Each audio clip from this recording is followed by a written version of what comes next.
In het Nederlands. Extra Journaal. Vers van de pers.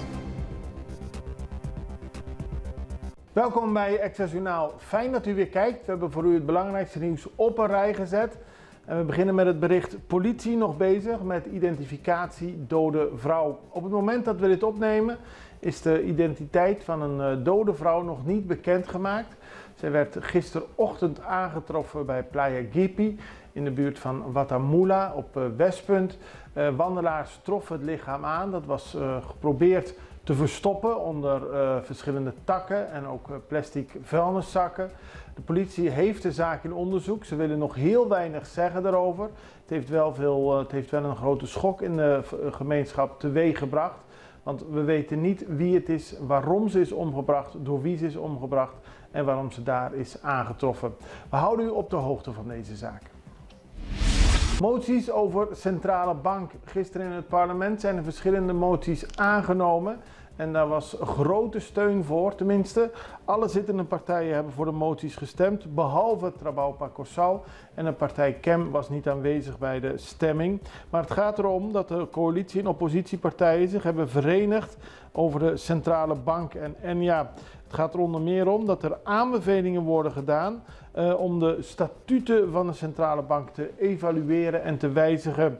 De fracties van MFK, PNP, MAN en PAR, die de motie hebben ondertekend, roepen de regering op om een gedetailleerd evaluatieproces van de statuten van de centrale bank voor te zetten en wijzigingen voor te stellen met als doel verbetering aan te brengen in toezicht en controle. Wat de politieke partijen teweeg willen brengen is dat er betere controle en toezicht komt op de financiële instellingen van ons eiland. Onrust onder personeel CMC, dat is nog, to put it mildly in het Engels, dat is nog mild gezegd. Er zijn veel werknemers van het ziekenhuis ontevreden omdat ze zeggen dat er te weinig personeel is. Ze zijn naar de vakbond gegaan. CBV heeft een lijst opgesteld van alle zaken die er mis zijn vanwege het gebrek aan personeel. Het CMC zelf kijkt er anders naar, maar nu, zo staat in de extra te lezen, zal inspecteur Serving Kelly van de gezondheidsdienst bekijken of er daadwerkelijk sprake is van een personeelstekort, of dit kwalijke gevolgen heeft en hoe dit kan worden opgelost.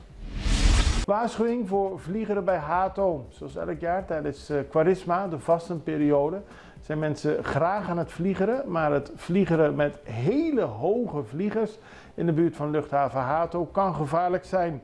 De politie heeft daar gisteren voor gewaarschuwd. Er zijn de laatste tijd veel meldingen binnengekomen van vliegers op buitensporig hoge hoogtes.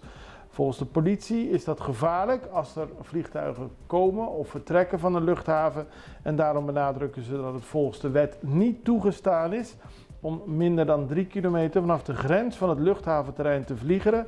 Ook is volgens de wet de aanwezigheid verboden van een vlieger die langer is dan 100 meter tijdens het op- en neergaan van vliegtuigen. Hybride oplossing voor Enya, dat heeft de minister van Financiën, Javier Silvania, gisteren in het parlement uitgelegd. Toen ging het onder meer over de situatie rond Enya. Er is nu gekozen voor een oplossing waarbij er financiering apart wordt gezet om Enya te redden en alle 25.000 verzekerden te beschermen. Op die manier, deze hybride oplossing, is de manier om ervoor te zorgen dat het financiële instituut niet instort, dat de gepensioneerden hun pensioen blijven krijgen. Maar het is ook niet zo dat er geen gevolgen zijn voor de financiële situatie van Curaçao. En volgens de minister wordt daar zo goed mogelijk mee omgegaan. Maar staat de regering er wel achter dat alles in het werk moet worden gesteld om te zorgen dat de gepensioneerden hun pensioen blijven krijgen. De enquêtecommissie gaat verder. We hebben al 3 dagen achter de rug, maar vandaag is de laatste dag en daar zijn niet minder dan 3 oud-minister-presidenten uitgenodigd. Te beginnen met Daniel Hodge, maar ook zijn er verhoren met Ben Weidman en Ivar Asjes gepland. De enquêtecommissie zal de komende weken nog verder gaan. In ieder geval hebben we hiermee de eerste week afgerond. En zoals bekend hoopt de enquêtecommissie volgende maand rapporten kunnen overhandigen aan het parlement. Sorbonne is weer open. We begonnen deze week met olielekkage op enkele stranden in Bonaire, waaronder het populaire Sorbonne. En vandaag meldt de overheid dat vanaf 9 uur vanochtend Sorbonne weer open is. Dat is gebeurd na zorgvuldige afweging en in goed overleg met lokale ondernemers en experts is er besloten dat het publiek weer welkom is. De olie is nog niet volledig weg uit het water. Daarom een dringend advies om niet in het water te gaan. Er kunnen nog kleine olieresten zitten, maar mensen kunnen toch het strand op. Als je besmet wordt met olie, dan is er water en zeep beschikbaar. We gaan even over naar een kleine break. We zijn zo bij u terug.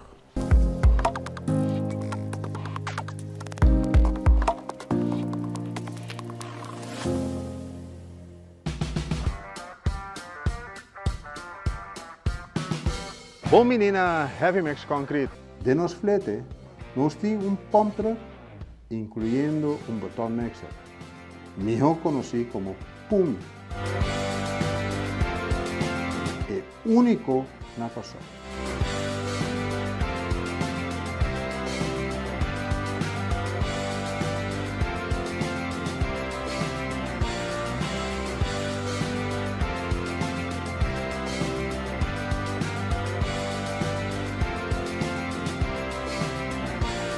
Por el año 2016, nós tínhamos a planta de bloque mais grande de Kosovo, Hess Milk Solution.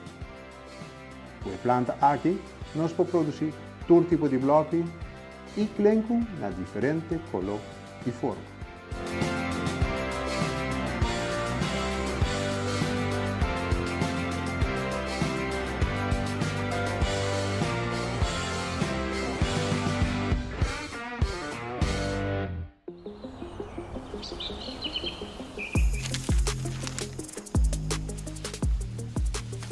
Welkom op Curaçao, een van de mooiste eilanden in de Caribiën, een ware parel. En het is een eiland waar je van heel veel zaken kunt genieten. Van de natuur, van de zee, van het eten, van de mensen en zoveel meer. Curaçao is een eiland waar heel veel gebeurt op het gebied van politiek, cultuur, sport en zoveel meer. En Extra Journaal brengt het belangrijkste nieuws van Curaçao. Maar we hebben ook aandacht voor al het nieuws op Bonaire en Aruba en op de bovenwinden, Saba, Sint Maarten en Sint Eustatius. En we belichten al het nieuws van alle kanten. Het nieuws is duidelijk, actueel en vers van de pers. Extra Journaal, elke werkdag op Salto. Op Curaçao zijn we de hele dag bezig met het maken van Extra Journaal. Volg ons op je favoriete Amsterdamse zender, Tauro.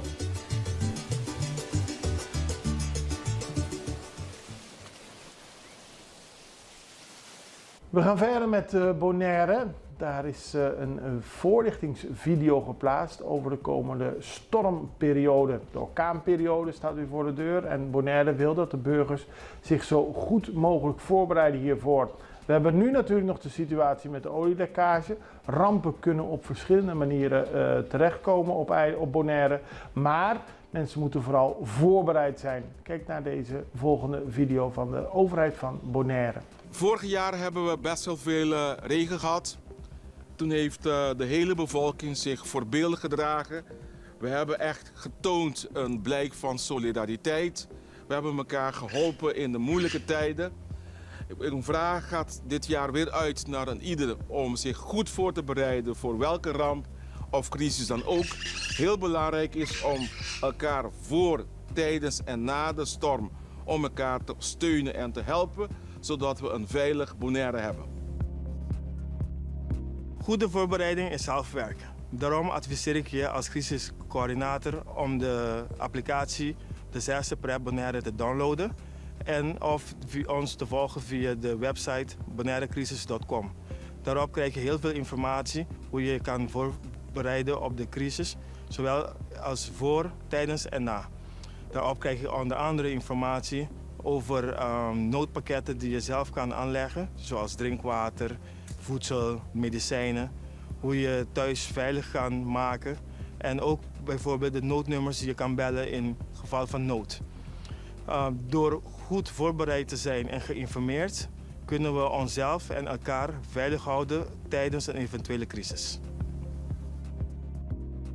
En dan gaan we verder met een ander onderwerp. U zag het al in de break van Access Journaal. Access Journaal gaat naar Amsterdam. Vanaf komende week zijn we elke dag te zien op Salto TV. Dat is een lokale zender van Amsterdam. En wat dat nu precies is, Salto TV, want het is niet bij iedereen bekend hier op Curaçao. Daarvoor hebben we een gesprek gehad met Joris van der Zanden. Dat is ons contactpersoon bij Salto. Die is blij dat Access Journaal gaat beginnen. En wij zijn blij dat we bij Salto TV kunnen beginnen. Joris van der Zanden van Salto TV in Amsterdam.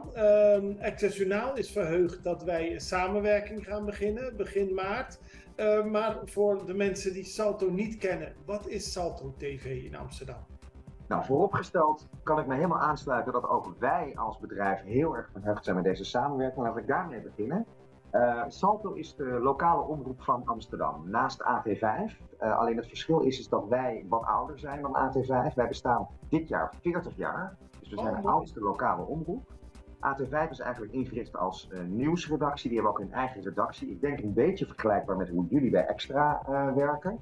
En Salto is een open access kanaal of een open toegangsomroep. En dat wil eigenlijk zeggen dat iedereen bij ons content kan maken op het gebied van televisie, radio en podcasting.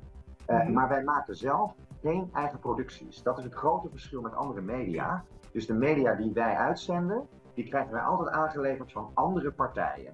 En dat kunnen hele kleine particuliere initiatieven zijn, maar dat kunnen ook culturele instellingen zijn of andere mediaorganisaties zoals jullie, die graag met ons willen samenwerken.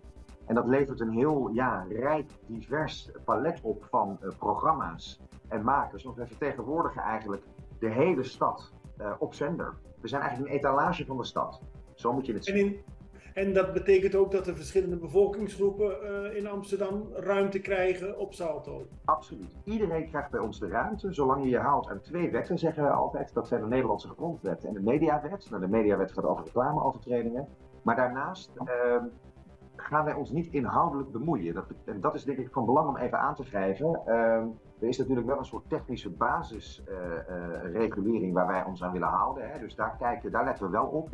Is content verzorgd gemaakt? Maar inhoudelijk bemoeien wij ons er niet mee. En dat levert ook op inderdaad dat iedere bevolkingsgroep die vertegenwoordigd is in deze stad helemaal in eigen beheer zijn programma kan maken. En dat levert dus ook een heel divers en cultureel divers palet op.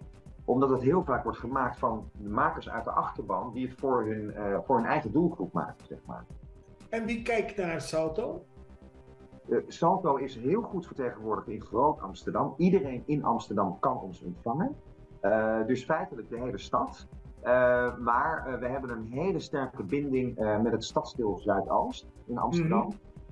Met name ook met de Surinaamse en Antilliaanse gemeenschap die daar voor het overgrote gedeelte, want ze wonen in heel Amsterdam, maar een groot gedeelte daarvan woont in Zuidoost. En ook de Afrikaanse gemeenschap, daar hebben wij een hele sterke binding mee. Dus die doelgroepen kijken zeker naar Salto. Dan gaan we verder met internationaal nieuws. De Russische oppositiepoliticus Alexei Navalny is begraven. Dat gebeurde in Rusland. Hij is 2 weken geleden overleden in een strafkolonie onder verdachte omstandigheden. Lange tijd werd het lichaam niet beschikbaar gesteld aan de familie. Nu is het op vrijdagmiddag in Rusland te rusten gelegd. Er was een open kist opengebaard in de kerk waar de dienst werd gehouden. En buiten stonden heel veel mensen die steun betuigden aan Navalny. Een van de bekendste critici van de Russische politicus, president Poetin. Volgens sommigen was het gevaarlijk voor demonstranten om zo openlijk hun steun voor Navalny te betuigen. Maar toch hebben velen dat gedaan. Mensenrechtengroepen hadden bezoekers van de herdenking wel geadviseerd om hun paspoorten en flesjes water mee te nemen voor het geval ze gearresteerd zouden worden. En dan gaan we naar Gaza, want daar zijn voedseldroppingen geweest, maar de hele situatie daaromheen is volledig uit de hand gelopen. In Gazastad zijn donderdag volgens het Gazaanse gezondheidsministerie ruim 100 mensen omgekomen die stonden te wachten op voedselhulp. Hamas zegt dat de Palestijnen het slachtoffer werden van Israëlische beschietingen. Israël zelf zegt dat de vrachtwagens die deel uitmaakten van het hulpconvooi op de menigte inreden. Er is sprake van een oorlog tegen de bewoners van Gazastad. Die zitten zonder voedsel. Daarvoor zijn voedseldroppingen. Er wordt eten en drinken gegeven. Maar juist de wijze waarop ze dat tot zich kunnen nemen, heeft weer geleid tot hondendoden. Een zeer trieste situatie. We houden u daarvan op de hoogte. Net zoals al het andere nieuws, al het lokale nieuws ook. En we zijn maandag weer bij u terug. Ik wens u een heel prettig weekend. Allerbeste. Tot ziens.